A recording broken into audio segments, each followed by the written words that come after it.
Before I have all of you come in, Professor Ramakant wanted to kind of say something I think perhaps in response to Minati's presentation. So if you can be brief, Ramakantji, and then we'll turn it to the audience. I only wanted to flag one thing, that the kind of multilinguality that I talked about is present in the class, is present. What I mean is the language is being defined as multilinguality. So there is no concept of a language. So I wanted to clarify for the audience that this multiplicity of languages and multilinguality available in the classroom can be used as a resource for cognitive growth, for teaching scientific methodology through language. So all this can be done, has been done. That's all I wanted to say, that don't be scared. What will we do with 40 languages available in Kerala? You can do a lot with all those languages. There are ways available which I can discuss maybe in another workshop. But I just wanted to flag that it is not a problem having too many languages in the classroom. Once you understand that language is multilinguality, it's not a problem. And we don't need to use words like trans and multi and, bi and whatever. They're not needed. Once you understand that language is multilinguality, then we don't need this. So I'll stop there. And if there are questions, I'll be happy to respond. And I think on that point, both of you, I think, spoke very persuasively about that last point about you don't need all that extra conceptual baggage if this is recognized. So just to remind you all, so there was a discussion of acquisition rather than learning and teaching language. Ramakantji emphasized social justice as a way to frame discussions of language. Professor Minati talked about multilingual repertoire. She also connected it with diversity in knowledge systems. That was, I think, another point that was brought in. We have a little bit of time. This was a slightly heavier session. It was designed to be because we do need to get into some of the theoretical work, and we had two real doyens of this talk to us. Yes, please. Yeah. I won't speak to the theory because I think it was very interesting, very useful to conceptualize it. What I struggle with is, how do you translate that into, let's say, Jabina teacher's community education project, and you say, okay, there is no such thing as languages, there is language, and I'm going to teach you that, or I'm going to help you learn that. How do you actually translate this into something which is understood by people and accepted by people? Because that's the problem we're facing, that people don't even want to accept Malayalam. I mean, whatever it is, it's our own language. And so I still have trouble in understanding how you translate that into something on the ground. We'll take one more and then maybe we can have a round of responses. It's a very new pedagogic challenge if it is accepted in Kerala, of course. Here, when we think of Kerala situation, except by keeping or setting aside this migrant population, Kerala's language learning teaching situation is by and large monolingual. I mean, if you consider English, it should be bilingual. In such a situation, when in the classroom, children have their own, there will be some dialectical variation. I mean, in terms of their dialects, there will be some variation, etc. So, in your presentation, it was, in a multilingual situation, the child's cognitive development is more or less, I mean, children are will be benefited if this multi-language or trans-language pedagogy is adopted in the classroom. In that situation, in the monolingual situation, put the children in a disadvantaged position. Or this trans-language concept does it have the spirits of considering the dialectic variety in the classroom? That's my question. Yeah, so maybe we'll have a round of responses. Maybe Professor Minoti first, and then we'll do Professor Ramakant.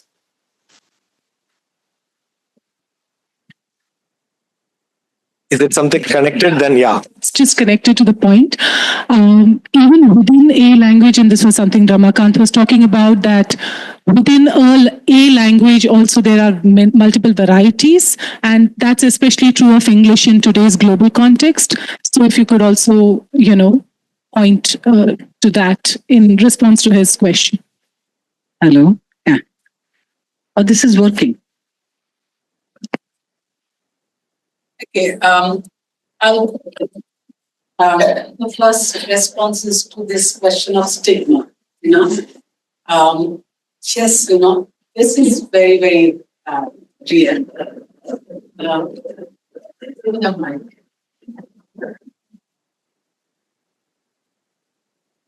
The language is very, very political.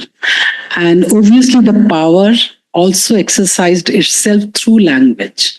And that's the reason the minority and minoritized languages, not minority languages, minoritized languages are stigmatized. How do you continue with your power? Unless you stigmatize few things, you don't allow the entry of some. So stigma is very natural to any context where there is power. I'll be a little loud.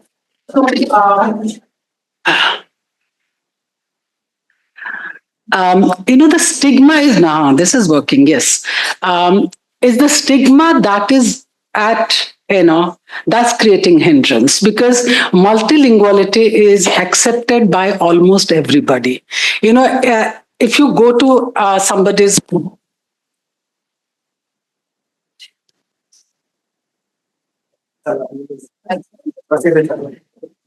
okay.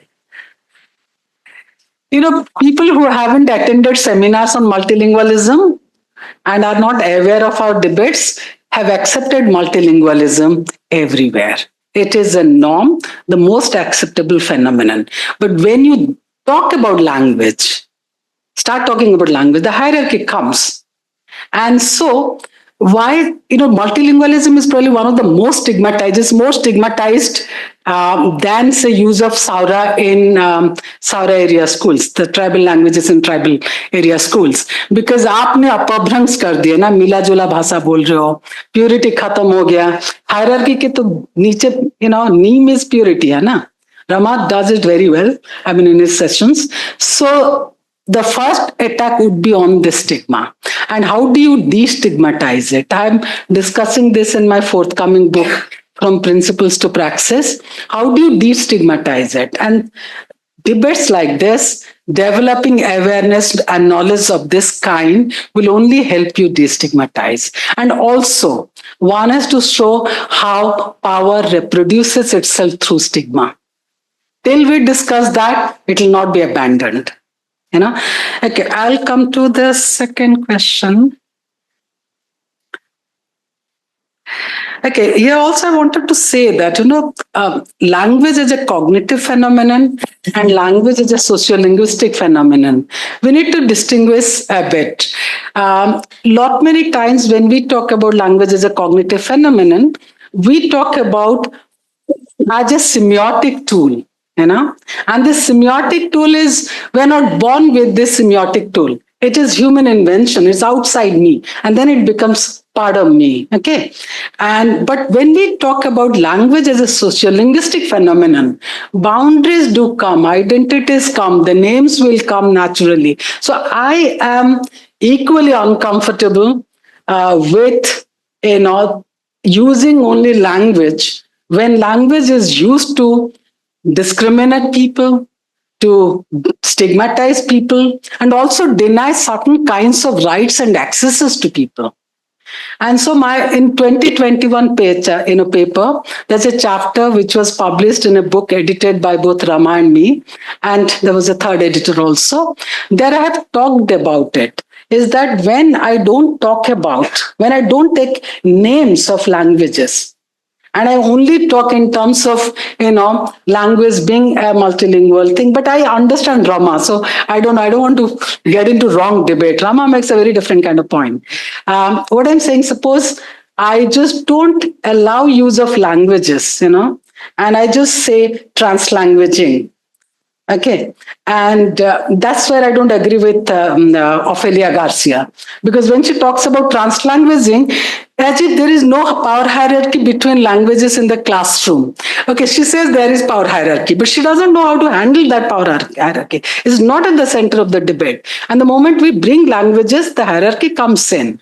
So if we don't do that, then we also disempower, say, tribal communities to rally their demands around language. If their language is not used, in the schools, they don't know how to demand for that. Because after translanguaging, you are allowing translanguaging, so everybody's language is there in that whatever multilingual pool. And so why do you separately talk about Saura people's language, or Kerala people's language, or somebody else's language? So it's also political for me that we take names of languages, because the politics is played on the names itself. So if we are removing names, then we have to bring in a very different kind of politics, which Rama does. Therefore, I don't disagree with Rama on that. But it's also very complex. I mean, you take lifetime to understand that new project, or that new politics. Okay, last two. The dialectical variation is always there. But how do you bring it to Javina teachers kind of situation? That is the kind of question there, where they actually have languages. So what does it mean to talk of multilingual? That is the question. I'm forgetting the question. I'll try to answer it. Do you want to ask it again? Okay, even when you take it, this is also a problem. Like Odia has many varieties also. Like Malayalam may be having many varieties, northern variety, southern variety, the coastal variety. We have like several Odias in Odisha. So even there are dialectical varieties in the classroom. We also attach equal significance to these dialectical varieties. And so they are languages on their own, and they deserve to be in the classroom. So whenever we talk about multilingual education, these dialectical varieties of a language, again we are saying a language, need to be allowed in the classroom. So whenever we talk about diversity, we talk about and that's a complete phenomenon. Like we take all kinds of diversities, different languages, different varieties within languages. All those varieties need to be used in the classroom. Okay, I see in Odisha, we have coastal Odia, which is closer to textbook Odia. But then we have Baleswari Odia, which is influenced more by Bengali. Then we have Katki Odia, who were more powerful, but Puri Odia is closer than Katki Odia to textbook Odia. So if Puri Odia is used more, then Baleswari and Katki, they are all equally powerful. They are all coastal districts. But they feel left out. Because what comes with it, a lot of emotional, things. There's emotion attached to it, there's identity attached to it, and also meanings, it's a language on its own. So the dialectical varieties also need to be part of this multilingual repertoire that we are talking about, or use of multiple languages in the classroom. Yeah, it's so difficult. After Rama, you can't use binaries or boundaries to talk, then talking becomes difficult. Either you speak in Rama's language or you speak in this language, yeah. So we'll soon break for tea. But before that, Professor Ramakant, I hope you heard some of the questions. You also had, I think, something to bring up. But one of the questions, if you can particularly speak on, which came out was why are these ideas? Why are we so resistant to it on the ground? Why is it that we still talk about languages and mediums and the kinds of practical experiences that were shared in the previous panel? So why is it that this discourse is actually not translating? I think that was partly the question that was asked. I think, as I think Minati just about started saying, that we don't see these things because all possible efforts are made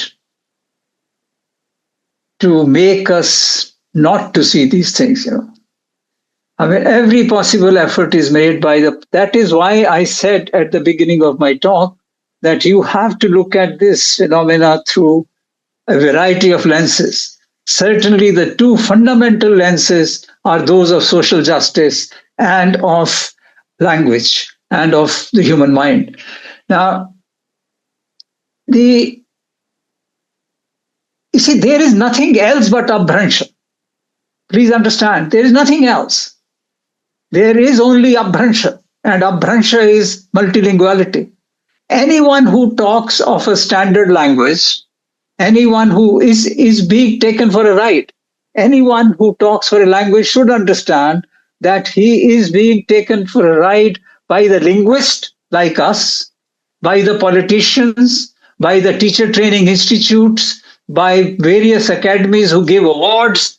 All these people create the construct of a language, and they don't still realize that what they are creating is still multilinguality.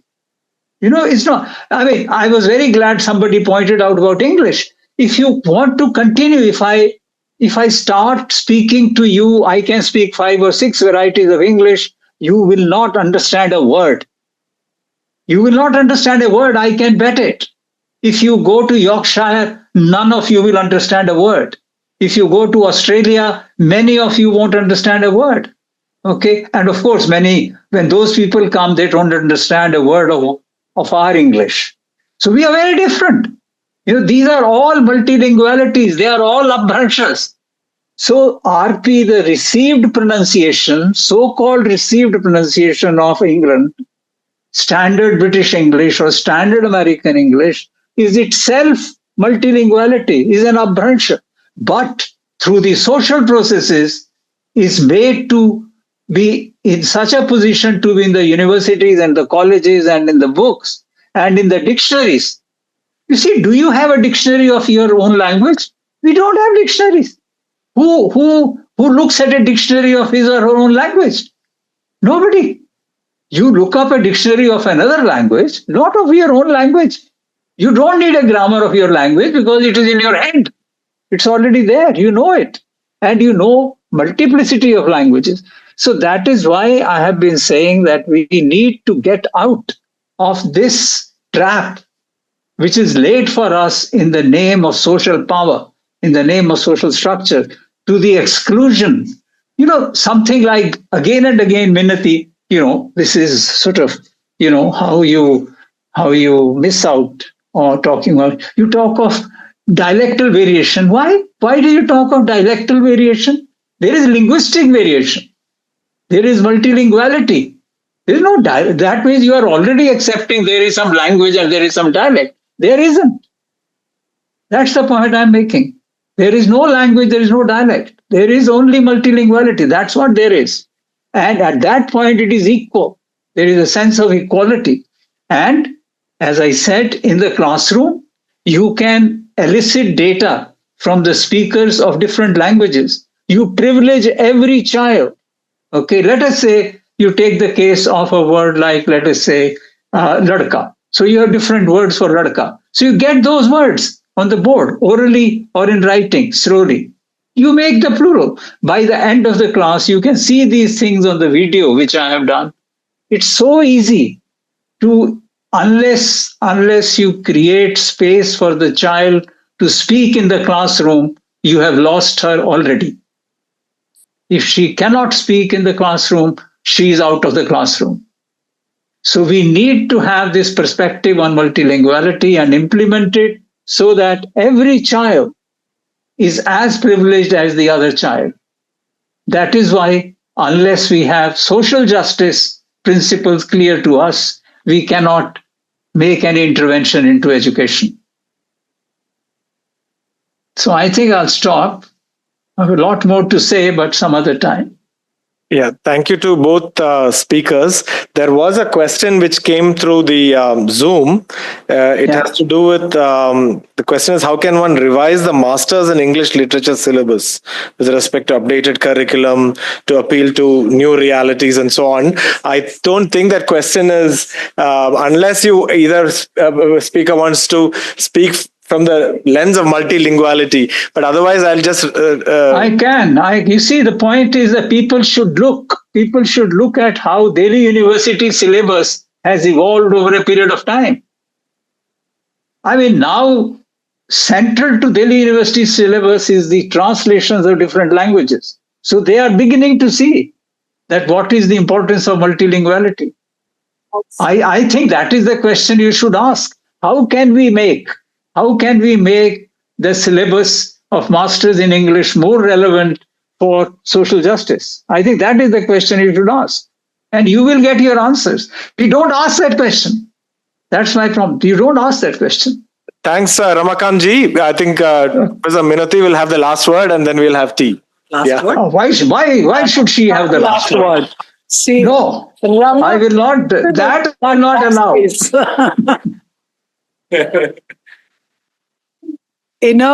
My university went through this debate for 20 years, and then they decided to change the name of the Literature Center as Center for Study of Literature, Languages, Knowledge, Literature and Languages, something like that.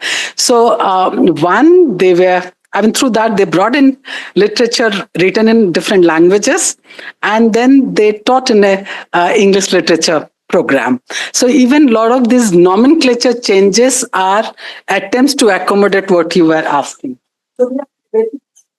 Thanks. So then I will take the last word, Ramakantji, since I am play the neutral arbiter. So thanks everybody. I have worked for several years with Ramakantji. So in Udaipur, we tried this in some of the schools there, where students were primarily Mewadi and Hindi speaking. Ramakantji devised something to get them to talk about the cot, the bed, and so on. And it's amazing the kinds of words which come out through association. We're talking about fairly small kids. And, so experimenting with multilinguality, to go back to some of the, but I don't think we could have, that particular question was fully addressed about how do you bring this down in a grounded manner, in a contextual manner. So, but I think this was feisty. When there are theoretical differences, it keeps the afternoon session from being soporific. So thanks to both presenters. Thanks.